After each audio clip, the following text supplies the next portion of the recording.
4월 26일 상처받은 내면에 나와 마주하는 용기 오은영의 화해. 잠들기 전 나를 용서하세요. 상처는 시작은 나 때문이 아니었어요. 상처받은 나와 미워했던 내가 화해하는 시간. 오은영 박사의 나를 찾는 수업. 지금부터 읽겠습니다. 오은영 박사는 정신건강학 전문 의사로 유명하죠.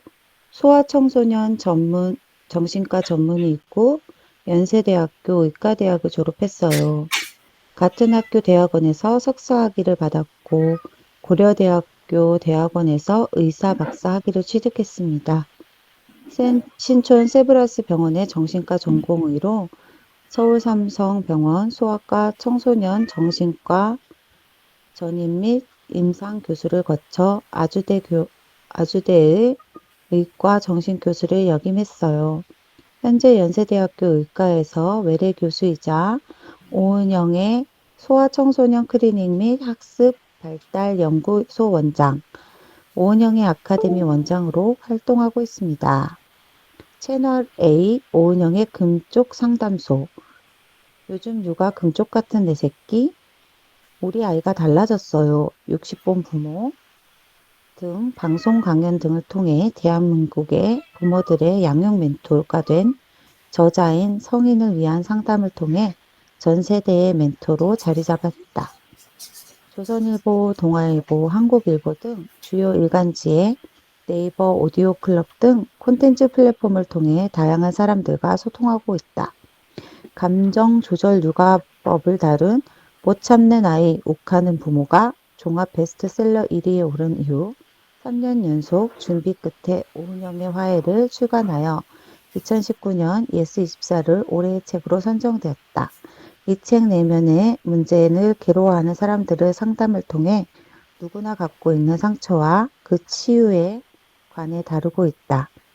2021년 올해의 브랜드 대상 전문가 엔터테인먼트를 수상, 2011년 MBC 방송연예대상, 시사교육 부분에서 다큐플렉스 프로그램으로 특별상을 받았다. 2013년 40회 한국방송대상 문화예술로 개인 인기상을 수상하였으며 저자로 못 참는 아이, 욱하는 부모, 어떻게 말해줘야 할까? 불안한 엄마, 무관심한 아빠, 내 아이의 힘겨운 부모들에게, 오늘 하루가 힘겨운 너희들에게와 다수가 있다. 이제부터 읽을까요? 유나쌤 1페이지부터 부탁드립니다.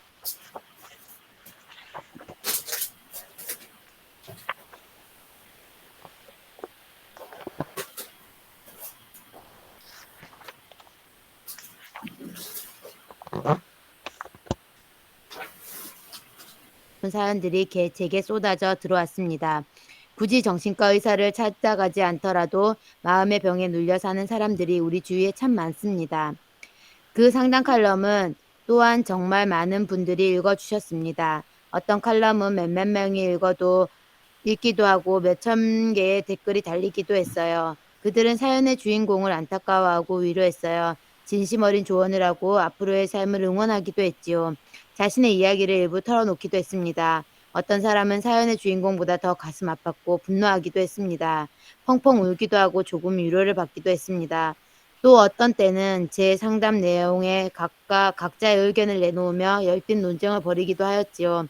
문득 우리는 왜 그토록 그 사연에 관심을 가졌을까 궁금해졌습니다.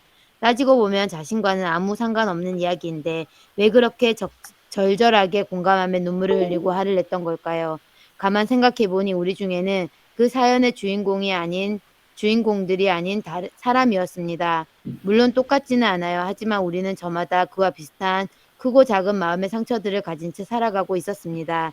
우리는 저마다 나름대로 힘겹게 버티고 있는 무엇이 있었습니다.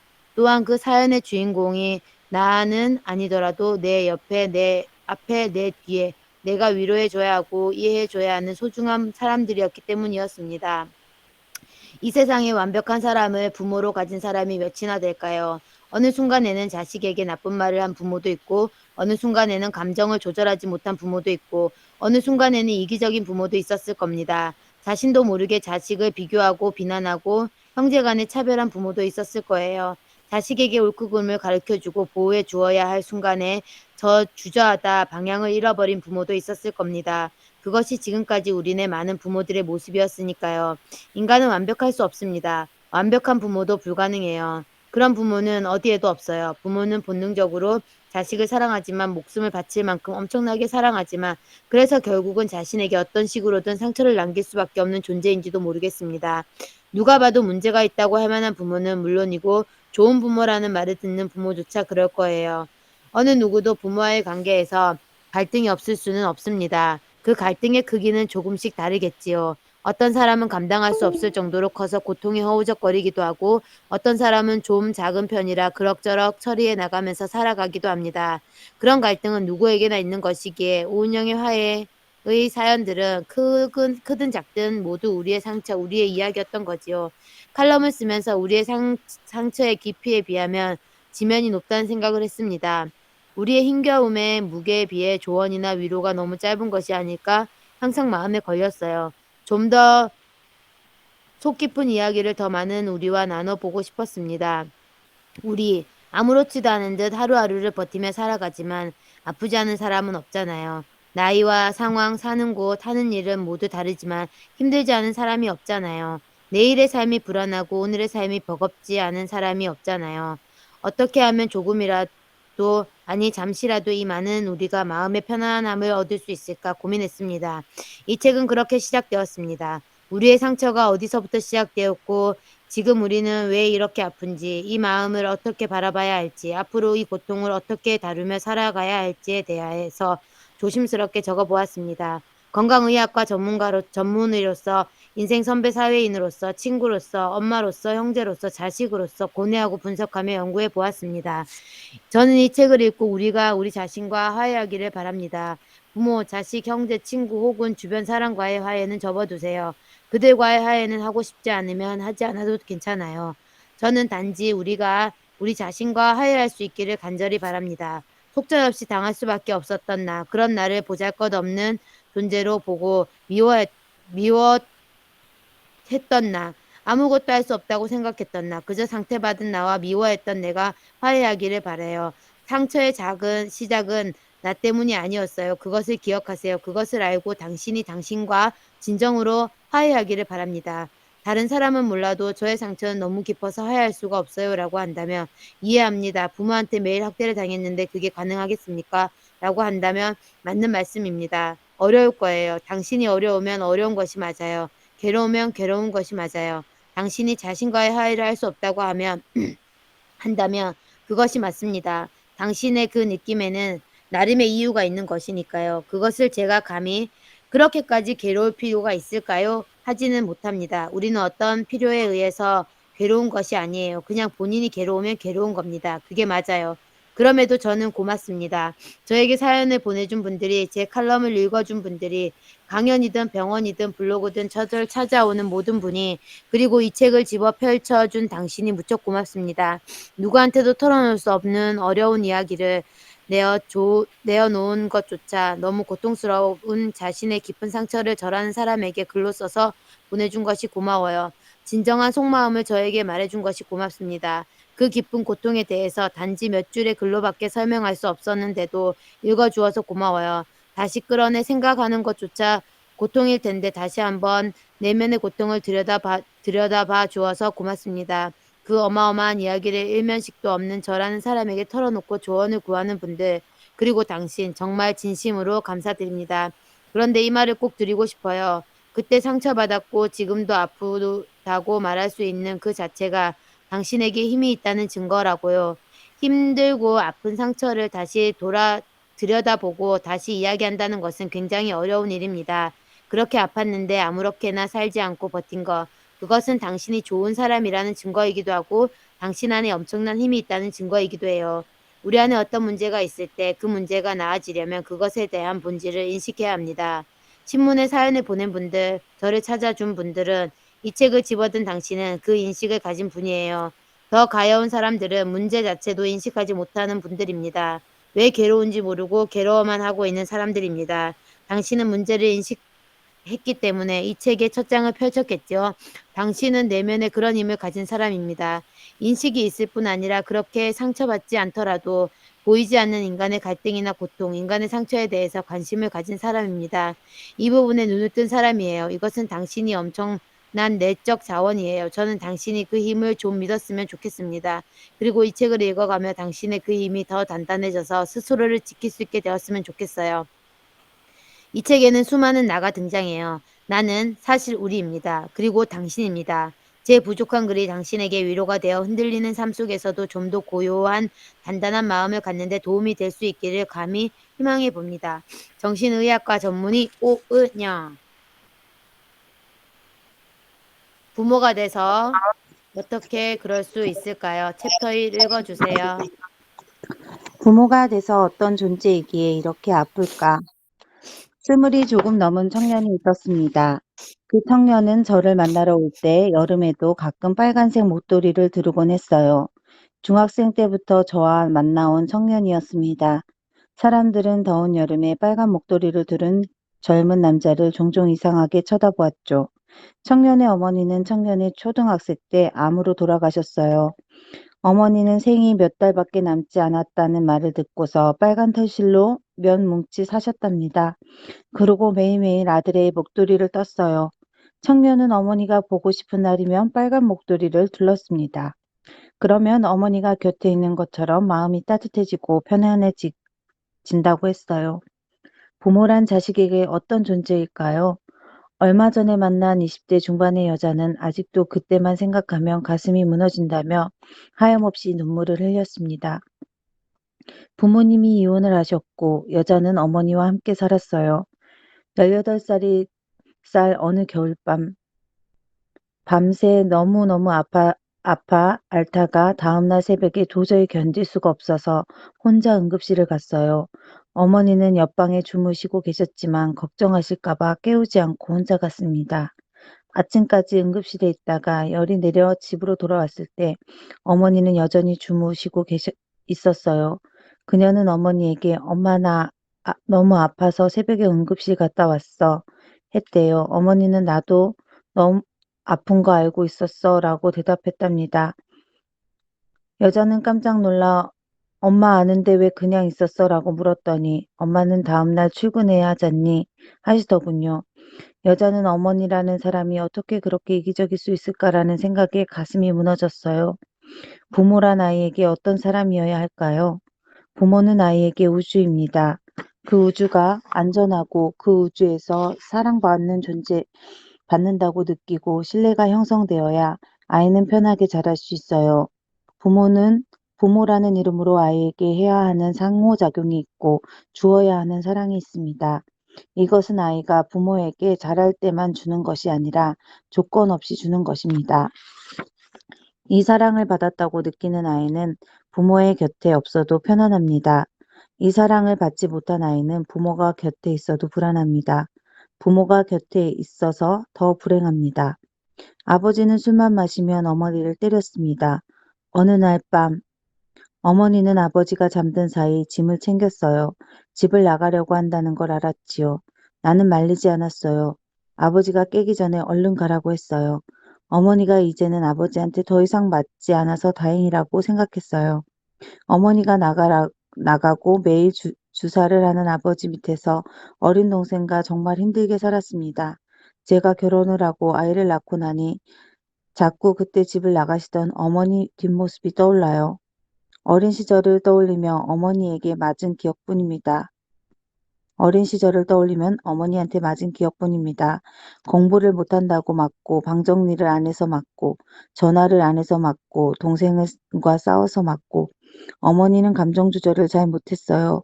기분이 좋으면 부드러웠다가 아주 작은 일에도 무섭도록 차가워지고 순식간에 폭발했어요. 저희가 오락가락하는 어머니의 기분을 따라 속절없이 맞았습니다. 속절없이 맞았습니다. 아버지는 그런 우리를 그냥 모른 채 했어요. 보호해주지 않았어요. 초등학교 때 사촌 오빠가 성폭행을 당했습니다. 그때는 그걸 그냥 제 잘못이라고 생각했어요.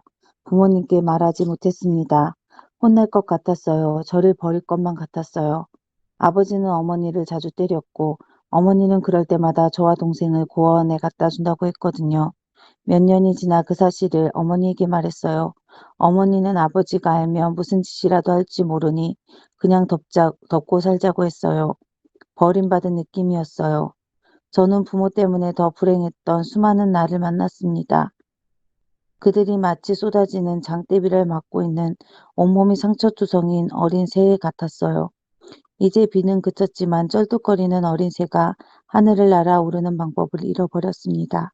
다시 날고 싶은 간절한 마음에 날개를 파닥거려 보지만 여전히 상처가 송곳이 되어 자꾸만 심장을 찌릅니다.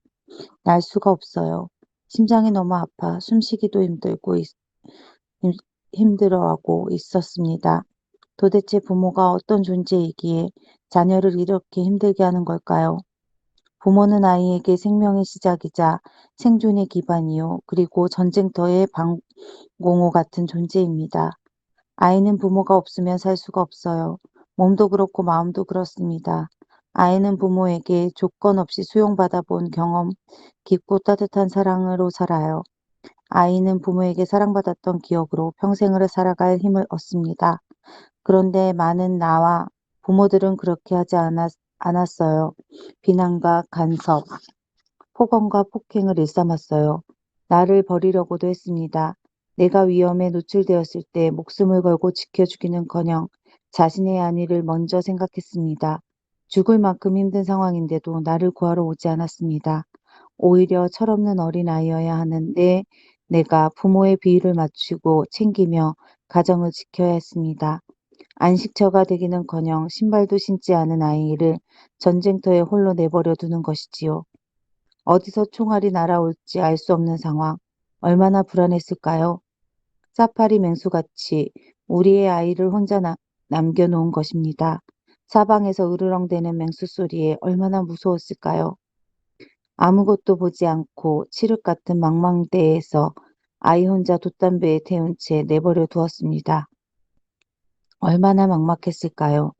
나는 아이에게 이렇게 됐던 사람들과 과연 부모라 부를 수 있을까요? 나의 부모는 어떻게 부모로서 자식에게 이럴 수 있었을까요? 부모를 미워해도 괜찮아요. 흥행에 크게 성공했던 공공의 적이라는 영화를 기억하시나요? 이 영화가 개봉되었을 당시 영화를 보는 내내 너무 공포스러웠다며 눈물을 흘리면서 저에게 뛰어나오는 사람들은 정말 정말 많았어요. 그들은 무서워하는 것은 냉혹한 살인마, 조규환의 별것도 아닌 일로 사람을 쉽게 죽이는 장면 때문이었어요. 조규환의 펀드 매니저였어요. 부모님에게 큰돈을 받아 주식에 투자해 놓은 상태였습니다. 그런데 부모는 그 돈을 복지시설에 기부하겠다며 돌려달라고 했어요. 며칠만 있으면 돈을 몇 배로 불어날 것 같은데 부모가 말을 듣지 않았습니다. 그러자 부모를 처참히 살해했습니다. 22페이지요. 사람들은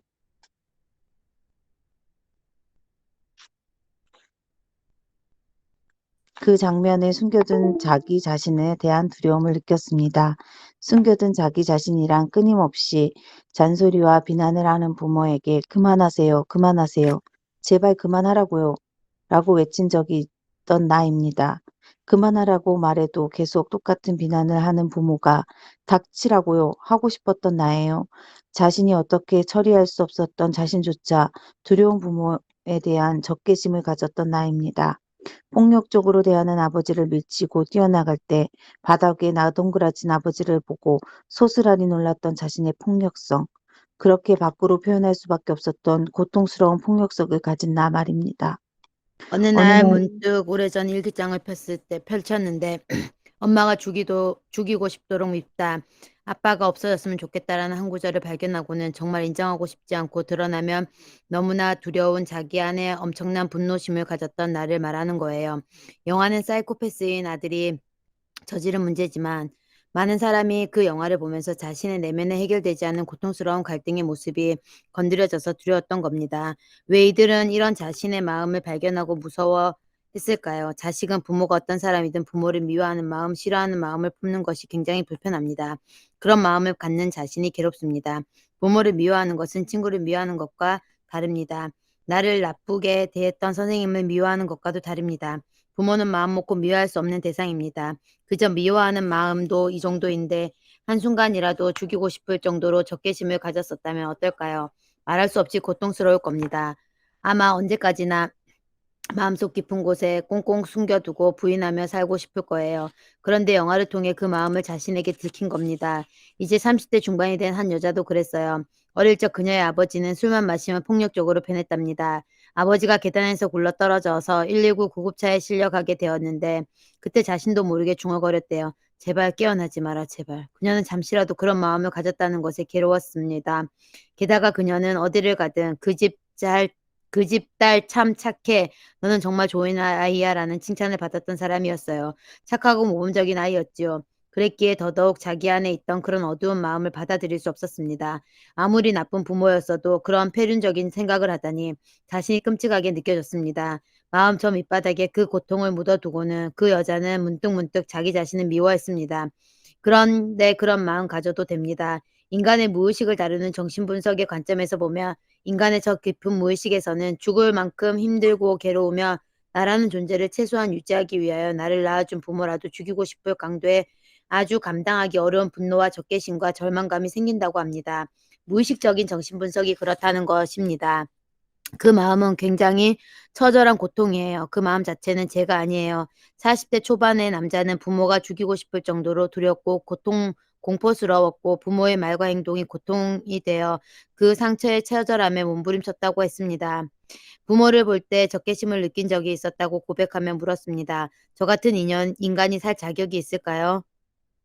자아의 기능 중 현실 점검이라는 것이 있어요. 아주 본능적이고 충동적인 나의 모습을 현실에 맞게 검증해서 인간답게 행동하도록 하는 것입니다. 인간이 평생 동안 갖추려고 노력해야 하는 중요한 기능이죠. 인간은 어떤 계기로 나쁜 마음을 먹을 수도 있습니다.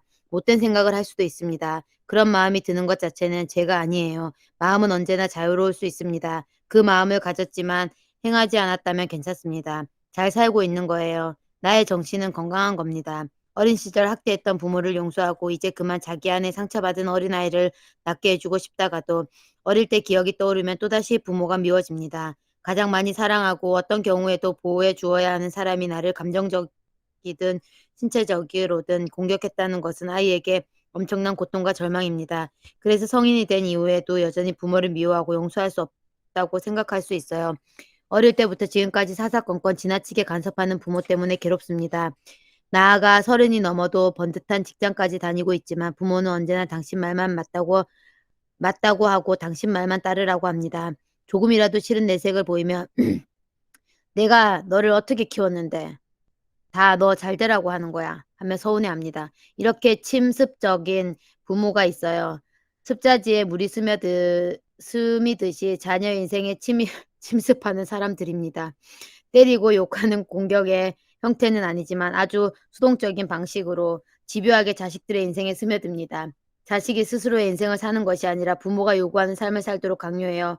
이것은 자식을 미치도록 힘들게 합니다. 이러면 자식은 내 부모 같은 사람이 되지 않기 위해서 결혼도 하기 싫고 아이를 낳기도 싫어질 수 있어요.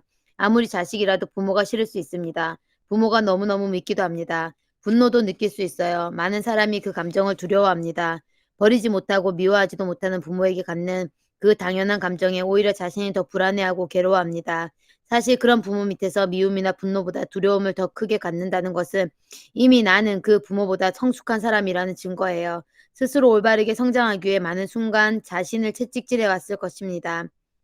그럼에도 그런 불안과 두려움은 인생에서 중요한 선택의 순간 꼭 내 발목을 잡게 되어 있어요. 내가 원하지 않는 다른 길을 선택하게도 합니다. 참으로 가엾고 안타까운 일이지요. 어머니 같은 엄마가 되지 않겠다. 아버지 같은 아빠가 되지 않겠다 등등 부모로부터 깊은 상처를 입었을 때 하는 말입니다. 이 말에는 기본적으로 미움이라는 감정이 있어요. 닮고 싶지 않다는 자체가 갖고 있는 의미가 그 대상에 대해 내 마음의 미움, 싫어함, 분노를 가지고 있다는 거예요. 부모 같은 사람이 되지 않으려면 가장 먼저 부모가 밉다, 부모가 싫다라는 내 감정부터 인정해야 합니다. 너무 싫은 마음, 너무 미운 마음이 많으면 부모라는 사람을 극복하기가 어려워요. 미움과 분노에 지나치게 휩싸여 있으면 그들로부터 내가 받은 영향력이 무엇인가를 알아차릴 수 없기 때문입니다. 우리는 자기 자신을 잘 안다고 생각하지만 생각보다 자신을 모르는 경우가 많아요. 내가 나를 제대로 알려면 나조차도 나에게서 한 발 떨어져 봐야 합니다. 그런데 감정은 강한데 그 감정이 무엇인지 모르면 한 발 떨어져 볼 수가 없어요. 아, 내가 이런 것으로 인해 이런 영향을 받았구나. 이 영향 때문에 이런 생각을 갖게 됐구나. 그것 때문에 내가 이런 식으로 문제를 해결하는구나. 이런 것들이 나의 마음 안에 자리를 잡고 있구나. 이런 마음 때문에 내가 다른 사람을 이렇게 바라보는구나라는 것을 알아차릴 수가 없습니다. 부모로 인해 생겨난 상처로 많이 고통스럽다면 부모에게 화가 나고 분노가 느껴지겠지요. 당연히 느껴지는 그 감정을 인정한다고 내가 나쁜 사람이 되는 것은 아니에요. 내가 부모에게 받은 상처를 해결하려면 우선 나의 마음부터 인식해야 합니다. 나의 마음을 인식하는 과정에서 나의 마음을 알아차리고 나의 마음을 알아차린 다음에 내 스스로 그 다음을 소화시키는 과정이 필요합니다. 내가 갖는 감정부터 인정하세요. 미우면 미워하는 감정을 가져도 괜찮습니다. 분노가 치밀어 오르면 분노의 마음으로부터 도망가지 마세요. 그런 감정을 갖는 것에 지나치게 죄책감 가질 필요는 없습니다. 부모라고 다 부모다운 것은 아니에요. 누구나 부모가 있습니다. 지금 내 나이가 몇이든 결혼을 했든 안 했든 아이가 있든 없든 우리는 모두 부모가 있습니다. 우리는 모두 누군가의 아이였어요. 누군가에 의해서 낳아졌고 키워졌고 쉴 새 없이 영향을 받았습니다. 따라서 지금 내가 나를 고민할 때 나의 부모에 대해서 생각해 보지 않을 수 없습니다. 보면서 도대체 왜 그랬을까? 당연한 의문법입니다. 그런데 굉장히 안타까운 일이지만 세상에는 수많은 미성숙한 사람들이 있어요. 어른이 되었지만 어른답지 않은 사람들입니다. 인간다움도 어른다움도 부모다움도 갖추지 못한 사람들이 있습니다. 나이에 맞는 책임감도 감정 조절 능력도 갖추지 못한 사람들이 있습니다. 억울한 일이지만 그런 사람 중에 하필 내 어머니, 내 아버지였던 겁니다. 자기 마음에 들지 않으면 느닷없이 화를 내고 폭발했던 부모, 감정 조절에 문제가 많은 사람이에요. 그들은 나에게 상관없이 원래 그런 사람입니다. 사람은 자기 안에 여러 가지 주머니를 가지고 있습니다. 학습 능력의 주머니, 운동신경 주머니, 감정 조절의 주머니 등등. 주머니 크기가 사람마다 다르지요. 감정 조절 주머니가 유난히 작은 사람은 자신이 감당하지 못하는 감정들을 누군가에게 마구 난장질하는 것에 대해 해소합니다. 그 누군가가 항상 가까이 있는 함부로 대해도 안전한 약자 주의로 이어가게 됩니다. 아이가 여럿이면 그 중에서 만만한 자식이 그 희생양이 되기도 해요. 이들은 자신이 남에게 준 10분의 10만큼의 상처보다 자신이 받은 1만큼의 상처를 훨씬 크고 아프게 느끼며 아주 이기적인 사람들이지요. 부정적인 감정을 가래 뱉듯 강하게 토해내고 아이들을 때리고 촉감을 느끼고 아파하며 우는 아이의 눈을 보고 있는 그대로 악을 쓰고 물건을 집어던져야 화가 풀립니다.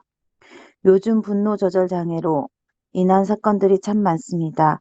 화가 난다고 남의 물건을 부수고 일면식도 없는 사람을 칼로 찌르고 불에 지르는 사람들.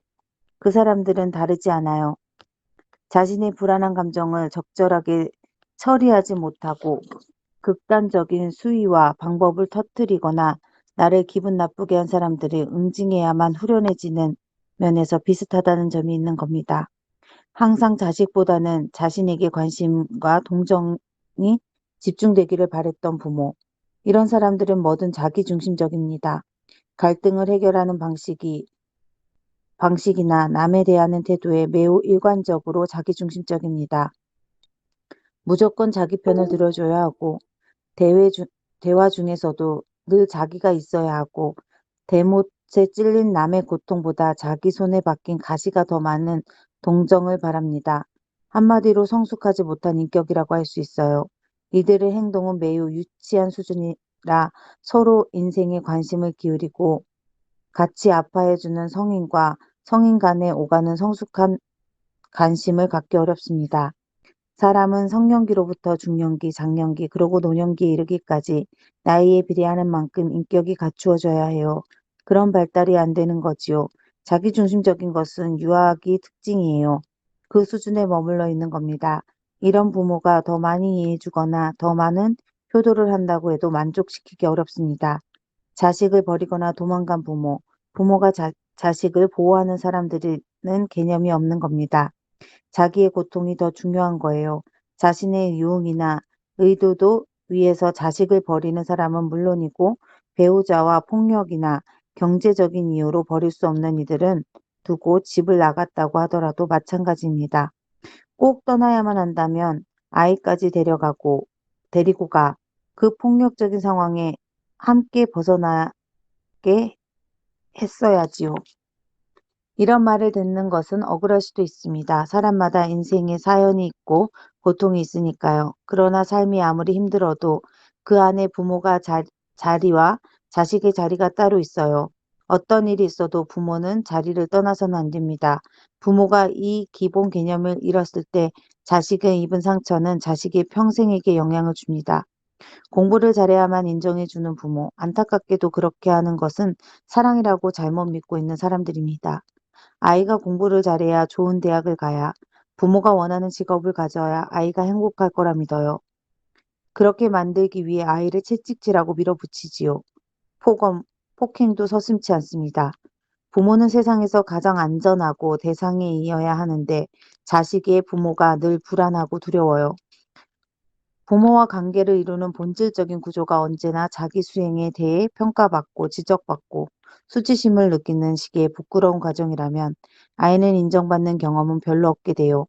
이렇게 아이의 자존감은 굉장히 떨어지게 됩니다. 다른 사람은 자기를 흔들었을 때 그 뿌리를 지켜낼 내면의 힘을 지키지 못하게 됩니다.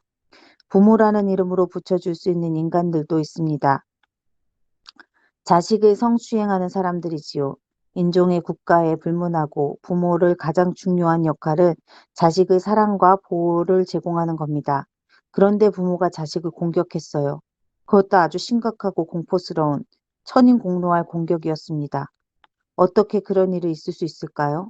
못 배워서 그런 걸까요? 아니요.